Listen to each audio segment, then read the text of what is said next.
ಮಹೇಶ್ ಏನು ಅನ್ನೋದನ್ನು ಮಹೇಶ್ ಅವ್ರಿಗೆ ತಿಳಿಸಿದ್ದು ನಿಮ್ಮ ಬ್ರ್ಯಾಂಡ್. ಖಂಡಿತ. ಸೊ ಏನಾಗುತ್ತೆ, ಈ ಜರ್ನಿಯಲ್ಲಿ ನಾನೊಬ್ಬ ಲೀಡ್ರಾಗಿ ಬದಲಾದೆ. ನಾನೊಬ್ಬ ಸೊಸೈಟಿ ಬಗ್ಗೆ ಏನಾದರೂ ಒಂದು ಡಿಫ್ರೆನ್ಸ್ನ ಮಾಡ್ಬೋದು ಅನ್ನೋ ಒಬ್ಬ ವ್ಯಕ್ತಿಯಾಗಿ ಬದಲಾದೆ ನಾನು ಇವತ್ತು ನನ್ನ ಬಗ್ಗೆ ನಾನು ಯೋಚನೆ ಮಾಡಿಕೊಂಡು ಒಂದು ಸ್ಯಾಲ್ರಿ ತಗೊಂಡು ಯೋಚನೆ ಮಾಡ್ತಿರ್ತಕ್ಕಂಥ ಮಹೇಶ ಇವತ್ತು ದೇಶದ ಬಗ್ಗೆ ಯೋಚನೆ ಮಾಡುವಂಥ ಮಹೇಶಾಗಿ ಬದಲಾಗಿದ್ದೇನೆ. ಈ ಕಾನ್ಸೆಪ್ಟ್ ನಾಳೆ ದಿನ ಇವತ್ತು ನಮ್ಮನ್ನೆಲ್ಲ ಫಾಲೋ ಮಾಡಿ ಇಡೀ ಈ ಮೀಟ್ ಇಂಡಸ್ಟ್ರಿ ಚೇಂಜ್ ಆಗ್ತಾಯಿದೆ. ಎಲ್ಲರೂ ಹೈಜಿನಿಕ್ ಸ್ಟೋರ್ಸ್ ಮಾಡ್ತಾಯಿದ್ದಾರೆ. ನನ್ನ ಕಡೆಯಿಂದ ನಾನು ಯಾವಾಗಲೂ ಯೋಚನೆ ಮಾಡೋದು, ನಮ್ಮ ಕಂಪ್ನಿ ಕಡೆಯಿಂದ ಒಂದು ಒಳ್ಳೆ ಕಾಂಟ್ರಿಬ್ಯೂಷನ್ ಆಲ್ರೆಡಿ ಕೊಡ್ತಾಯಿದ್ದೀವಿ. ಸೊ ನಾವು ಇವತ್ತು ಬೆಂಚ್ ಮಾರ್ಕ್ ಆಗಿದ್ದೀವಿ ಈ ಇಂಡಸ್ಟ್ರಿಯಲ್ಲಿ. ಎಲ್ಲ ಸ್ಟೋರು ಹೈಜಿನಿಕ್ ಆಗಬೇಕು. ನಾವು ತಿಂತಕ್ಕಂಥ ಚಿಕನ್ನು ಮತ್ತು ಫಿಶ್ಶು ಅದು ರೋಡ್ ಸೈಡಲ್ಲಿ ಸಿಗಬಾರ್ದು, ಅನ್ಹೈಜಿನಿಕ್ ಶಾಪಲ್ಲಿ ಸಿಗಬಾರ್ದು. ಒಂದು ಹೈಜಿನಿಕ್ ಶಾಪು ವೆಲ್ ಎಕ್ವಿಪ್ಡ್ ಶಾಪಲ್ಲಿ ಸಿಗಬೇಕು. ಯಾಕಂದರೆ ಇದು ಫುಡ್. ಸೊ ವೆಜ್ ಆಗಲಿ ನಾನ್ ವೆಜ್ ಆಗಲಿ ಇವತ್ತು ನಮ್ಮ ಇಂಡಿಯಾದಲ್ಲಿ ಆಲ್ಮೋಸ್ಟ್ 80% ಪ್ಲಸ್ ನಾನ್ ವೆಜಿಟೇರಿಯನ್ಸ್ ಇದ್ದಾರೆ. ಇವನು ಕರ್ನಾಟಕದಲ್ಲಿ 78% ಇದ್ದಾರೆ. ಸೊ ನಮ್ಮ ಪಕ್ಕದ ಆಂಧ್ರದಲ್ಲಿ ಕೇರಳದಲ್ಲಿ ಆಲ್ಮೋಸ್ಟ್ 90% ಪ್ಲಸ್ ನಾನ್ ವೆಜಿಟೇರಿಯನ್ಸ್ ಇದ್ದಾರೆ.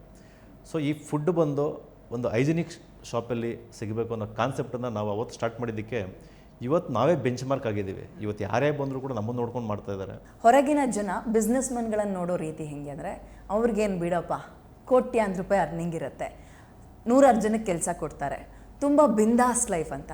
ನಿಜವಾಗಿಯೂ ಈ ಬಿಸ್ನೆಸ್ ಮನ್ಗಳ ಲೈಫ್ ಅಷ್ಟೊಂದು ಬಿಂದಾಸ್ ಆಗಿರುತ್ತಾ, ಅಥವಾ 24/7 ನಿಮ್ಮ ತಲೆಯಲ್ಲಿ ಓಕೆ ಇದಾದರೆ ಹೆಂಗೆ, ಇದು ಕಡಿಮೆ ಆಯ್ತಾ, ಇದನ್ನು ಹೆಂಗೆ ಗೇನ್ ಮಾಡೋದು, ಇದು ಓಡ್ತಾ ಇರುತ್ತಾ? ರೆಸ್ಟ್ಲೆಸ್ ಲೈಫಾ ಬಿಸ್ನೆಸ್ ಮ್ಯಾನಿಂದು? ರೆಸ್ಟ್ಲೆಸ್ ಲೈಫ್ ಅಂತೇಳಿ ಹೇಳಿಕ್ಕೆ ಬರಲ್ಲ. ಸೊ ಬಿಸ್ನೆಸ್ ಮ್ಯಾನ್ಗೆ ಬಿಸ್ನೆಸ್ ಮ್ಯಾನ್ ಯಾವತ್ತೊಬ್ಬ ಲೀಡರ್ ಆಗಿರ್ತಾನೆ ಯಾವಾಗಲೂ ಅಷ್ಟೇ. ಅವನೊಬ್ಬ ಆರ್ಡಿನರಿ ಮ್ಯಾನ್ ಆಗಿ ದೊಡ್ಡ ಬಿಸ್ನೆಸ್ನ ಕಟ್ಟಕ್ಕೆ ಸಾಧ್ಯನೇ ಇಲ್ಲ. ಅವನು ಒಬ್ಬ ಬಿಸ್ನೆಸ್ ಮ್ಯಾನ್ ಯಾವಾಗಲೂ ಎಕ್ಸ್ಟ್ರಾಡಿನರಿ ಪರ್ಸನ್ ಆಗಿರ್ತಾನೆ. ಸೊ ಆ ಎಕ್ಸ್ಟ್ರಾಡಿನರಿ ಪರ್ಸನ್ನು ಬಿಂದಾಸಾಗಿ ಆರಾಮಾಗಿ ಟೈಮ್ ವೇಸ್ಟ್ ಮಾಡ್ಕೊಂಡಿರೋಕ್ಕೆ ಸಾಧ್ಯನೇ ಇಲ್ಲ. ಒಬ್ಬ ಬಿಸ್ನೆಸ್ ಮ್ಯಾನ್ ಆಗೋಕ್ಕೆ ಏನು ಬೇಕು? ನನ್ನ ಹತ್ರ ಈಗ 1.5-2 ಕೋಟಿ ದುಡ್ಡಿದೆ, ನಾನು ಯಾವುದಕ್ಕಾದ್ರೂ ಇನ್ವೆಸ್ಟ್ ಮಾಡ್ತೀನಿ, ತಿಂಗಳು ನನಗೆ ಲಾಭ ಬಂದರೆ ಸಾಕು, ಆಗುತ್ತಾ? ಒಬ್ಬ ಬಿಸ್ನೆಸ್ ಮ್ಯಾನ್ಗೆ ಅವನು ಇನ್ವೆಸ್ಟ್ ಮಾಡಿದ ಮೇಲೆ ಅವನು ಅದನ್ನು ಹೆಂಗೆ ಡೆವಲಪ್ ಮಾಡ್ತಾನೆ, ಸೊ ಅದರಿಂದ ಒಂದು ಪರ್ಪಸ್ ಏನು. ಸೊ ನಾವೇನಾದ್ರೂ ಇಲ್ಲಿ ನಾವು ಒಂದು ಬಿಸ್ನೆಸ್ ಮಾಡಬೇಕಾದ್ರೆ ಅದು ಉದ್ದೇಶ ಭಾಳ ಮುಖ್ಯ ಆಗುತ್ತೆ. ಸೊ ಆ ಉದ್ದೇಶ, ಮೊದಲನೇ ಉದ್ದೇಶ ಏನಾಗಿರ್ಬೇಕಂತಂದರೆ ನಾವು ನಿಜವಾಗ್ಲೂ ಜನಗಳಿಗೆ ಸೇವೆ ಮಾಡೋ ಉದ್ದೇಶ ಆಗಿರಬೇಕು. ಸೊ ನಾನು ದುಡ್ಡನ್ನು ಕೂಡ ನಾನು ಇನ್ವೆಸ್ಟ್ ಮಾಡಿ, ಸೊ ನನ್ನ ಪ್ರಾಡಕ್ಟ್ ಮತ್ತು ನನ್ನ ಸರ್ವಿಸಸ್ಸಿಂದ ನನ್ನ ಜನಗಳಿಗೆ ನಾನು ಸೇವೆ ಮಾಡ್ತೀನಿ. ಈ ಪ್ರಾಡಕ್ಟು ಈ ಸರ್ವಿಸಸ್ಸು ಇವತ್ತು ಈ ಜನಗಳಿಗೆ ಅನುಕೂಲ ಆಗುತ್ತೆ. ಆ ಅನುಕೂಲ ಆಗೋದ್ರಿಂದ ನನಗೇನಾದ್ರು ದುಡ್ಡು ಸಿಗುತ್ತೆ. ಸೊ ಆ ದುಡ್ಡು ನಮ್ಮ ಲಾಭವಾಗಿ ಕನ್ವರ್ಟ್ ಆಗುತ್ತೆ. ಕಳ್ಳಾಟಗಳು ಜಾಸ್ತಿ ದಿನ ನಡೆಯಲ್ಲ. ಅದು ಫುಡ್ ಮಾರ್ಕೆಟ್ ಆಗಿರ್ಬೋದು, ಮತ್ತೊಂದಾಗಿರ್ಬೋದು. ನಮ್ಮ ಉದ್ದೇಶ ಸ್ಟ್ರೈಟ್ ಆ್ಯಂಡ್ ಕ್ಲಿಯರ್ ಆಗಿದ್ರೆ ಆ್ಯಂಡ್ ಜನಕ್ಕೆ ಒಳ್ಳೇದಾಗಿದ್ರೆ ಅವರೇ ಕರ್ಕೊಂಡು ಹೋಗ್ತಾರೆ. ಅವ್ರಿಗೆ ರೀಚ್ ಆಗೋ ತನಕ ಸ್ವಲ್ಪ ಕಷ್ಟ ಆಗ್ಬೋದು ನಮಗಷ್ಟೇ. ಇವತ್ತೇನಾಗುತ್ತೆ, ಪ್ರತಿಯೊಬ್ಬರಿಗೂ ಇವೊಂದು ನಮ್ಮಲ್ಲಿ ಯಾರೇ ಒಂದು ಇವತ್ತು ನಮ್ಮ ಟೀಮ್ ವರ್ಕ್ ಮಾಡ್ಬೋದು, ಇಲ್ಲ ನಮ್ಮ ಕಸ್ಟಮರ್ಸ್ ಇರ್ಬೋದು, ನಮ್ಮ ವೆಂಡರ್ಸ್ ಇರ್ಬೋದು. ಸೊ ಇವು ಪ್ರತಿಯೊಂದು ಏನಾಗುತ್ತೆ, ಇದ್ರ ಪರ್ಪಸ್ ಏನು, ಈ ಕಂಪ್ನಿ ವಿಷನ್ ಏನು. ಸೊ ಮೈ ಚಿಕನ್ 3 ಇವತ್ತು ನಿಜವಾಗ್ಲೂ ಮಾರ್ಕೆಟಲ್ಲಿ ಏನು ಡಿಫ್ರೆನ್ಸ್ನ ಮಾಡ್ತಾಯಿದೆ ಇವತ್ತು. ಸೊ ಒಂದು ಚಿಕನ್ನು ಮತ್ತು ಫಿಶ್ ಪ್ರಾಡಕ್ಟ್ನ ಇಟ್ಕೊಂಡು ಸೊ ಇಡೀ ಬೆಂಗಳೂರಲ್ಲಿ ನಾವು ನಂಬರ್ 1 ಆಗಿದ್ದೀವಿ ಅಂತ ಹೇಳಿದ್ರೆ, ಸೊ ಬಿಕಾಸ್ ಆಫ್ ನಮ್ಮ ಪರ್ಪಸ್ ಏನಿದೆ ಅದು ವೆರಿ ಇಂಪಾರ್ಟೆಂಟ್. ನಾವು ಕಸ್ಟಮರ್ಗೆ ಬೆಸ್ಟ್ ಪ್ರಾಡಕ್ಟ್ನ ಕೊಡಲೇಬೇಕು, ಅವ್ರಿಗೆ ಒಳ್ಳೆ ಕ್ವಾಲಿಟಿ ಕೊಡಬೇಕು. ಸೊ ಅವ್ರು ಏನು ಆಲ್ರೆಡಿ ಪ್ರಾಬ್ಲಮ್ನ ಅವ್ರು ಫೇಸ್ ಮಾಡ್ತಾಯಿದ್ರು ಮಾರ್ಕೆಟಲ್ಲಿ. ಒಂದು ಅನ್ಹೈಜಿನ್ ಪ್ರಾಬ್ಲಮ್ ಇತ್ತು, ಅವ್ರು ಒಳ್ಳೆ ಶಾಪಿಗೆ ಹೋಗ್ಬಿಟ್ಟು ಮೀಟ್ ಆ್ಯಂಡ್ ಸೀ ಫುಡ್ ತೊಗೊಳಕ್ಕೆ ಒಳ್ಳೆ ಶಾಪ್ಗಳೇ ಇರಲಿಲ್ಲ. ಸೊ ಆ ಪ್ರಾಬ್ಲಮ್ ನಾವು ಸಾಲ್ವ್ ಮಾಡಿದ್ವಿ. ಮತ್ತು ಒಳ್ಳೆ ನೀಟಾಗಿ ಅವ್ರಿಗೆ ಕಟಿಂಗ್ ಮತ್ತು ಪ್ಯಾಕ್ ಮಾಡಿ ಕೊಡುವಂಥವ್ರು ಆಗಬೇಕಿತ್ತು, ಅದನ್ನು ನಾವು ಸಾಲ್ವ್ ಮಾಡಿದ್ವಿ. ಸೊ ಒಂದು ಔಟ್ಲೆಟಲ್ಲಿ ಏನೋ ಒಂಥರ ಕೆಟ್ಟದಾಗ ಸ್ಮೆಲ್ ಇಲ್ಲದೆ ಭಾಳ ಹೈಜಿನಿಕ್ ಆಗಿರೋ ಒಂದು ಶಾಪ್ ಬೇಕಿತ್ತು, ಅದನ್ನು ನಾವು ಪ್ರಾಬ್ಲಮ್ ಸಾಲ್ವ್ ಮಾಡಿದ್ವಿ. ಇವತ್ತು ಏನಾಗಿದೆ, ಇಷ್ಟು ಪ್ರಾಬ್ಲಮ್ನ ಸಾಲ್ವ್ ಮಾಡ್ತಕ್ಕಂಥ ಒಂದು ಕಂಪ್ನಿ ಅಂತಂದರೆ ಮೈ ಚಿಕನ್ 3 ಇವತ್ತು ಮಾರ್ಕೆಟಲ್ಲಿ. ಸೊ ಇದರಿಂದ ಕಸ್ಟಮರ್ಗೆ ಭಾಳನೇ ಬೆನಿಫಿಟ್ ಇದೆ, ತುಂಬ ಟ್ರಾನ್ಸ್ಪರೆನ್ಸಿ ಇದೆ. ನಮ್ಮಲ್ಲಿ ಬಿಲ್ಲಿಂಗ್ ಆಗ್ಬೋದು, ಪೇಮೆಂಟ್ ಆಗ್ಬೋದು, ಪ್ರಾಡಕ್ಟ್ ಆಗ್ಬೋದು, ಸರ್ವಿಸಸ್ ಆಗ್ಬೋದು, ಎಂಪ್ಲಾಯ್ಸ್ ಆಗ್ಬೋದು. It is really amazing.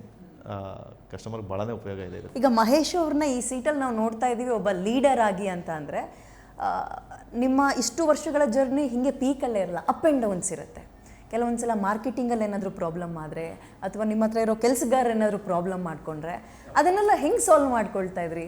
ಯಾರೇ ಹೊಸ್ದಾಗಿ ಬಿಸ್ನೆಸ್ ಮಾಡಬೇಕು ಅಂತ ಇದ್ದರೆ ನಮ್ಮಲ್ಲಿ ಏನಾಗುತ್ತೆ, ನಮ್ಮ ಆಲೋಚನೆ ತಕ್ಕನಾಗೆ ನಮ್ಮ ಮೂಡು ಮತ್ತು ನಮ್ಮ ಎನರ್ಜಿ ಬದಲಾಗೋ ಚಾನ್ಸಸ್ ಜಾಸ್ತಿ ಇರುತ್ತೆ ಯಾವಾಗಲೂ. ಸಮ್ಟೈಮ್ಸ್ ಏನಾಗುತ್ತೆ, ನಮ್ಮ ಆಲೋಚನೆ ನಮಗೆ ಡೌನ್ ಆದರೆ, ಇಲ್ಲ ನಮಗೇನಾದ್ರು ಮನಸ್ಸಲ್ಲಿ ಏನಾದ್ರು ಬೇರೆ ಥರ ಯೋಚನೆ ಬಂದಾಗ ನಾವು ಆಟೋಮೆಟಿಕ್ಕಾಗಿ ನಾವು ಬದಲಾಗೋ ಚಾನ್ಸ್ ಜಾಸ್ತಿ ಇರುತ್ತೆ. ಆದರೆ ನೀವೇನು ಉದ್ದೇಶ ಇಟ್ಕೊಂಡು ನೀವು ಬಿಸ್ನೆಸ್ ಸ್ಟಾರ್ಟ್ ಮಾಡಿದ್ದೀರಿ, ನೀವು ಲಾಸ್ಟ್ ಒಂದು ಪೀಕಲ್ಲಿ ಏನು ನೋಡ್ತೀರಿ, ನೀವು ಅದನ್ನು ನೋಡುತ್ತಾ ಇದ್ದರೆ ನಿಮ್ಗೆ ಯಾವಾಗಲೂ ಒಂದು ಇನ್ಸ್ಪಿರೇಷನ್ ಆಗುತ್ತೆ. ಯಾಕಂದರೆ ನಿಮ್ಮ ಉದ್ದೇಶ ಬಂದು ಆ ಪೀಕನ್ನು ರೀಚ್ ಆಗೋದೇ ಇರುತ್ತೆ ಹೊರತು ಇವತ್ತು ದಿನ ಬೆಳಗ್ಗೆ ಎದ್ದು ನಿಮ್ಮ ಯಾವುದೋ ಒಂದು ನಿಮ್ಮ ಥಾಟ್ಸ್ ಬಂತು ಇಲ್ಲ ನಿಮ್ಮ ಫೀಲಿಂಗ್ ಇವು ಚೆನ್ನಾಗಿಲ್ಲ, ಅದು ನಿಮ್ಮ ಗೋಲ್ ಅಲ್ವೇ ಅಲ್ಲ. ಸೊ ನಿಮ್ಮ ಎಂಡ್ ಗೋಲ್ ಏನಿದೆ ನೀವು ನೋಡ್ತಾ ಇದ್ದರೆ, ಸೊ ಅದು ನಿಮಗೆ ಇನ್ಸ್ಪಿರೇಷನ್ ಆಗಿರುತ್ತೆ. ಆಮೇಲೆ ಪ್ರತಿಯೊಬ್ಬರಿಗೂ ಎಲ್ಲನೂ ಆರಾಮಾಗಿ ಕ್ಲಿಯರ್ ಆಗಿರಲ್ಲ ಯಾವಾಗಲೂ ಅಷ್ಟೇ. ಸೊ ಒಂದು ರಿಲೇಷನ್ಶಿಪ್ಪಲ್ಲಿ ಕೆಲವೊಂದು ತುಂಬ ಮಿಸ್ ಇರುತ್ತೆ, ಇವನು ಒಂದು ಸಮ್ಟೈಮ್ಸ್ ಎಂಪ್ಲಾಯೀಸ್ ಜೊತೆ ತುಂಬ ಇಶ್ಯೂಸ್ ಇರುತ್ತೆ. ಸೊ ನೀವು ಅದರಿಂದ ಹೋದಾಗ ನಾವು ನಿಜವಾಗ್ಲೂ ನಮ್ಮ ಎನರ್ಜಿನ ನಾವು ಮೇಂಟೈನ್ ಮಾಡೋಕ್ಕಾಗಲ್ಲ. ಸೊ ನಮ್ಮ ಎನರ್ಜಿ ಏನಪ್ಪ ಅಂತಂದರೆ, ಸೊ ನಮ್ಮ ಬಿಸ್ನೆಸ್ ಇಂಟೆನ್ಷನ್, ಸೊ ಏನಿರುತ್ತೆ ನಮ್ಮ ಒರಿಜಿನಲ್ ಇಂಟೆಂಟ್ ಏನಿರುತ್ತೆ, ನಮ್ಮ ಪರ್ಪಸ್ ಏನಿರುತ್ತೆ, ಅದೇ ನಮ್ಮ ಎನರ್ಜಿ ಆಗಬೇಕು. ಓಕೆ, ನೀವು ಲೀಡರ್ ಅಂದಾಗ ನನಗೆ ಓದಿದ್ದೊಂದು ಕೋಟ್ ನೆನಪಾಯಿತು. ಚೇರ್ ಮೇಲೆ ಕುತ್ಕೊಂಡು ಒಬ್ಬ ಲೀಡರ್ ಚೇರ್ ಮೇಲೆ ಕುತ್ಕೊಳ್ಳೋನಲ್ಲ, ಕೆಳಗಿಳಿದು ಕೆಲಸ ಮಾಡೋನು ಲೀಡರ್ ಆಗ್ತಾನೆ ಅಂತ. ಓಕೆ, ನನಗೆ ಈಗಿನ ಸೋಷಿಯಲ್ ಮೀಡಿಯಾದಲ್ಲಿ ತುಂಬ ಜನ ಯೂತ್ಸ್ ಇನ್ಸ್ಪೈರ್ ಆಗಬೇಕು ಅಂದರೆ ಹೆಂಗಂದರೆ ಕಣ್ಮುಚ್ಚು ಮುಗಿಯೋದ್ರೊಳಗೆ ಅಥವಾ ಕಣ್ಮುಚ್ಚು ಬಿಡೋದ್ರೊಳಗೆ ಎಲ್ಲ ಆಗಬೇಕು ಅಂದ್ಕೊಳ್ತಾರೆ. ಸೊ ತಾಳ್ಮೆ ಅನ್ನೋದು ಎಷ್ಟು ಇಂಪಾರ್ಟೆಂಟ್. ಅದ್ರ ಜೊತೆಗೆ ಇನ್ನೊಂದು ಪ್ರಶ್ನೆ ಕೊನೆಯದಾಗಿ ಮಹೇಶ್ ಅವ್ರಿಗೆ, ನಿಮ್ಮ ದಿನಚರಿ ಹೇಗಿರುತ್ತೆ? 18 ವರ್ಷ ಆದಮೇಲೆ ನಿದ್ರೆ ಏನಾದರೂ ಜಾಸ್ತಿ ಮಾಡ್ತಾ ಇದ್ದೀರಾ, ಅಥವಾ 18 ವರ್ಷ ಅಲ್ಲ ಅದು 20 ವರ್ಷ 25 ವರ್ಷ ಆದರೂ ಕೂಡ ದಿನ ಪ್ರತಿ ನಿದ್ದೆ ಕಡಿಮೆ ಆಗ್ತಾ ಇರುತ್ತಾ? ಹೆಂಗಿರಬೇಕು ನಮ್ಮ ಲೈಫ್ ಸ್ಟೈಲ್? ಇನ್ನು 18 ವರ್ಷದ ಜರ್ನಿಯಲ್ಲಿ ನಿದ್ದೆ ಆ್ಯಕ್ಚುಲಿ ಕಮ್ಮಿ ಆಗಿದೆ. ಆದರೆ ಆ ಕಮ್ಮಿ ಆಗಿದ್ದ ಅವರ್ಸು ಈ ಕ್ವಾಲಿಟಿ ಆಫ್ ಸ್ಲೀಪಾಗಿ ಬದಲಾಗಿದೆ.